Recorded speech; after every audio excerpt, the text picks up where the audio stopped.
जीवलगांनो, आज पौर्णिमेला आपण चंद्रदर्शन घेतो, पण आज आभाळातल्या चंद्राला काळोखल्या ढगाने झाकलंय आणि स्वराज्याचा चंद्रमा सिद्धीच्या सैन्याने कोंडलाय. त्याला मोकळं करण्यासाठी आज आपल्याला एक अत्यंत भयानक वाट चालायची आहे. वाट विकट आहे, पण त्या विकट वाटेवर चालायचं भाग्य आपल्यासारख्या भाग्यवंतांनाच लाभतं.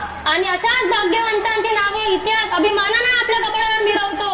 आपला घास घेण्यासाठी आपला वैरी तिथं काळ डाळ वाचून घालून नाचून सूर्य आनंदाने आपल्याकडे पाहतोय, पण त्याला हे माहित नाही की आम्ही मृत्यूच्या 11व्या विकराळ डाळा पाहून त्याला घाबरत नसतो.